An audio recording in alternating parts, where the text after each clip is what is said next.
What is up, you lovely people? Welcome back to another story time with Capture Reviews.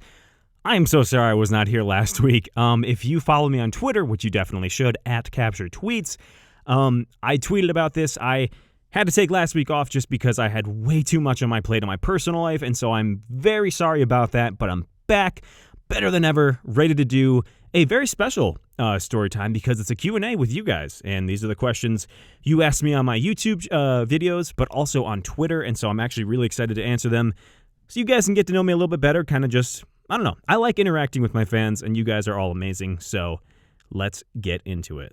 The first question comes from SpotCam on YouTube, and SpotCam says, what microphone do you record with? First off, SpotCam, thank you for asking. That's a great question. I use the Yeti Blue USB microphone. I'm going to flash it on screen right now. And it's, I think, about like $130, $140. I can't remember exactly what, but I remember getting it on sale when I got it.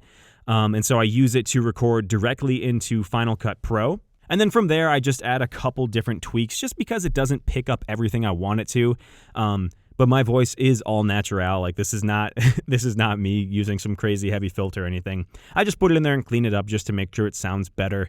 Because like I said, it's only $130, $140, so it's not the best quality, but definitely for the things I do, I think it gets the job done, and it's a great starter microphone. So if any of you out there are listening and you're looking for a good, solid microphone that's not going to break the bank, I highly recommend the Yeti Blue USB microphone. And mine actually is blue, so yeah. Thank you for asking, SpotCam. I really appreciate it. And if you have any more questions, hit me up. The next question comes from C on YouTube, who has, first off, a great name of just C, and then a great picture. C asks, who is your biggest inspiration? Thank you for asking, C. I'd have to say in my personal life, without a doubt, it's my mom and my dad. Just because obviously they raised me, but also they're incredibly hard workers, and I love them so much, and they've supported me with everything I've done. And just seeing their life story, which I won't get into because it's their story, it's not mine, but just seeing how they're able to raise a family and how they are able to work and just be great people in general, I don't know. It's very inspiring and it's very amazing. So, Mom and Dad, I love you, and you're the best. As far as YouTube goes, though, I would definitely say Chugga Conroy, like I mentioned in Storytime number 1. And other than that, though, I have to say Game Grumps is a huge inspiration to me because Danny and Aaron are hilarious. Their content is always consistently funny and consistently good. And just the fact that they're able to create such a community that they have, and they have their side projects like Starbomb, and for Danny, it's Ninja Sex Party. It's just incredible to me. And I think that they have YouTube down to like a science because they have such a great community, like I said, and everyone loves them in their community and everyone supports them. And that's something that I aspire to be one day. It might take a little bit, but hopefully one day we'll get there. And you guys are going to be there to help me out, so I love you all. Just a friendly reminder. Now moving on to Twitter, Austin, I cannot pronounce your last name and I don't want to butcher it, so I'm not going to, but you'll see the picture on screen right now. Austin G, we'll call you, says, for the Q&A, what do you think is the greatest multiplayer game of all time and the greatest story in a game of all time? Austin, come up with the hard-hitting questions. Thank you for asking. I can't really say greatest of all time in general, but I can say my personal favorites.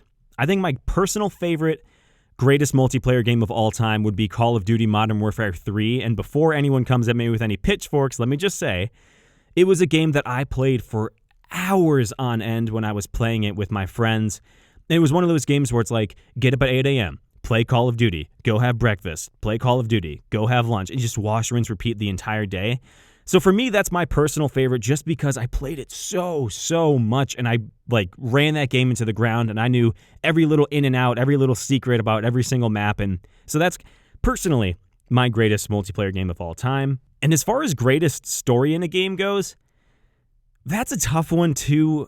I want to say Breath of the Wild just because I think it's so interesting. And for the series, it was so dark and so mysterious. So I'll say Breath of the Wild, but I can't really, I don't know. That's a tough one. So for now, I'll say Breath of the Wild, but if I think of something different, I'll tweet it out or something. But I'm going to have to go with Breath of the Wild because the story itself is pretty solid, but combine that with the visuals and the music and the gameplay and everything, it's like, I mean, come on, dude. That game is the perfect game for me, and it's my all-time favorite game without a doubt. Sticking with the theme of Zelda, At Full English on Twitter, hey, interesting to hear from you, Full English. Wink, wink, nudge, nudge. Full English asks, are you excited for the new Hyrule Warriors? Dude, yes, I am. I never played the first one, which I know. I'm a fake Zelda fan if I say that. But I haven't played the first one, and so I saw the trailer for this one and saw that it's like a Breath of the Wild prequel, I believe. If I'm wrong, sorry. But it looks so much fun. And my bank account is kind of low after the 3D All-Stars announcement, the 35th Mario anniversary. But I'm so excited for it. And yeah, I think I'm definitely going to have to check it out. It may not be a day one purchase for me, but it's something that I'm going to look at, analyze, and be like, I think eventually I'm going to cave and be like, okay, I'm going to buy it now. So very excited for that. And good to hear from you, Full English. Wink, wink. Nudge, nudge again. Okay. At I am Andy Phillips on Twitter asks, what is one game growing up that you always wanted but never got? This is actually a really cool question, so thank you for asking. In short, I'm going to say it's Ratchet & Clank. The long story, though, is that I got Ratchet & Clank, I believe it's like a birthday gift or something, or a Christmas gift or something along those lines. But for some reason, I just didn't know what Ratchet & Clank was. So for some reason, I decided to return it, and I don't know why. It was too long ago. It was on the PlayStation 2 at the time, and I don't even know what game I got instead. But I do remember thinking almost immediately, damn, I should have kept that one. I feel like that would have been fun. And now looking back at how many games have come out and like the amount of people that absolutely adore those games makes me so mad that I didn't keep it. So I've never played Ratchet & Clank, and it's one that growing up I always looked back on. It's never, I mean, I technically had it, so I guess you could say I did get it. You said you always wanted but never got, but I technically did get it, but I just returned it, and I feel bad for saying that. I exchanged it or returned it. But that's definitely a game that I kind of look back on like, shoot, I definitely should have gotten that one. So that's a great question, Andy. I hope I answered it well enough for you. So if anyone knows, by the way, if there's like a cheap way to play Ratchet & Clank, like if there's a port or if it's part of like some collection series thing, let me know because I would absolutely love to. I think there's a new one coming out on the PlayStation 5. I might be wrong there though, but if that's true, then maybe it's worth looking into. But no, I've never played that game and such a shame. And the last question of the day, saving the best for last, comes from at Andy McGuffin. Andy McGuffin says, first off, thank you for asking your question, Andy. He says, how the do you manage to always be so positive and wholesome? First off, that's very kind of you. That's very flattering to hear. Secondly, like I said on Twitter, the short answer is I just have a lot of love to give, and I'm always trying to appreciate the beauty in everyday life. And what I mean by that is pretty much since I was a kid, I've always found joy in making other people happy. So whether that be doing like a nice little thing, like a good deed for the day, or just kind of being like the performer of the family or the performer of the friend group. Like I'm always cracking jokes. I'm always doing impersonations, whatever it may be. I've always found that to be so much fun. And when I see the smile on other people's faces and I see the joy that I bring them, it brings me a ton of joy. And so when I think about the kind of person I want to be in life, right? My main thought is, if I can make other people happy my entire life, and I'm remembered as, that's the guy who made me smile every day, that's the guy who made me laugh every day, that's the guy who just made me happy, fine by me. I don't care what happens to me as long as I can make other people happy. It's a life well lived. And I'm not trying to get too crazy deep here, but that's just kind of been my whole motto. I almost strive to make other people's days, and it's so much fun when you do it. So I'm going to give all of you who are watching this a challenge. Within the week, so if you're watching this on the 18th, within the week, so by the 25th, or if you're just watching this whenever, within 1 week, go do something nice for someone you know, or even maybe someone you don't know. Go, if you live with your parents, wash the dishes or do the laundry or something like that. If you have a significant other, buy them candy or flowers or whatever it may be. Take them to dinner. It can be something as small as giving your friend the last piece of gum that you wanted, or something as drastic as I don't know, buying your significant other a Nintendo Switch. That's good for you if you do that, by the way. But yeah, do one little deed, big or small, I guess. Do a good deed for someone you know or someone you don't know, and just see how it feels. Because I promise you, you're going to feel incredible after. I always do. And that's why I like doing YouTube. because I'll get these comments that are like, yo, you made my Friday, or you made my whatever day. I love these videos. And I'm not trying to do this for the fame and the credit and, like, you know, not trying to hype myself up and be like, wow, I'm the coolest person that ever lived.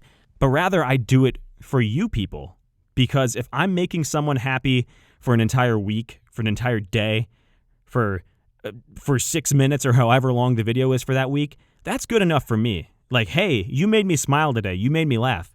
Awesome. That makes me so, so happy. And so when I see these comments or I see these tweets, I'm always like, dude, like, thank you. I love you so much. You know, I give the hearts and the thumbs up and whatever, because I'm just happy to make you guys happy. And again, I'm not trying to get too deep. This is way further than I wanted this answer to go. But I'm always excited to make people happy, and I'm always excited to make someone else's life better, whether it be for 6 minutes or for 6 months, for 6 years, whatever. So when I say that I love you guys and that I appreciate you guys, I genuinely mean it. And Andy, one more thing to add. I tweeted this at Andy McGuffin, by the way. I'm not really much of a poem guy, but there is one poem in my life that I always like to look back on. So give it a read if you want. It's really good. It's wow. That's a great way to describe a poem. It's really good. It's a beautiful, well-written poem. It is called The Guest House, and it's a very old poem, if I'm correct. And the author's name, I believe, is Rumi, so Rumi. Maybe I don't want to mispronounce the name, so I'm just going to leave it at that. But look up The Guest House. It is a beautiful poem basically talking about no matter what life throws your way, it's all for a reason. So welcome every good or bad thing into your life, aka your house. Welcome them into your house and entertain them. Give them food, give them water, give them a place to stay.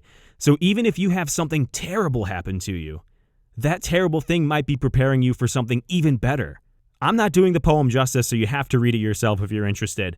But give it a shot. Give it a read. And that's something that I kind of like to look back on whenever I'm having a bad day. I just got to remember, hey, who knows what's happening right now? This could be preparing me for something even better. I'm getting really sappy here, so I'm going to cut this one off a little bit shorter than I want. I want to keep going and get even sappier, but I'm going to cut it off here. Andy McGuffin, I hope that kind of answered your question.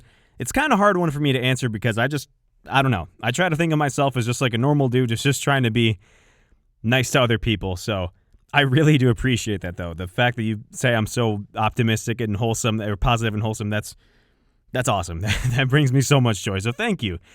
So I'm sorry I can't really answer your question with a definitive answer, but that's the best way I could answer it. Just always trying to be the best person I can be and always trying to help others out where I can. So I guess that's how I'm so optimistic and wholesome. Thank you. That's very kind of you to say. And thank you, everybody, for your questions. You guys are awesome. But give the poem a read. Go complete your challenge. Go do a good deed for someone you know or someone you don't know. Something small. Doesn't even have to be anything major. Like I said, stick a gum kind of thing, the last gum piece. But yeah, thank you guys so much for these questions. They were really fun to answer. I like engaging with you guys, and I like kind of showing my personal side to you guys a little bit. So if you ever have any more questions, I'm always on Twitter at Capture Tweets. But of course, you can hit me up here on the YouTube comments as well, and I'm more than happy to answer them. And if I really want to put in a video, I'll ask you and say, hey, can I give you credit and all that? So thank you guys so much for watching. My Thoughts On comes back next week, September 25th. Until then, I am going to be playing the living shit out of Super Mario 3D All-Stars because I'm going back to Isle Delfino. I'm going back to Mario Sunshine, and I'm so excited. And I will see you all next week. Thank you so much for listening to Storytime with Capture Reviews. I hope you enjoyed, and I'll see you next time.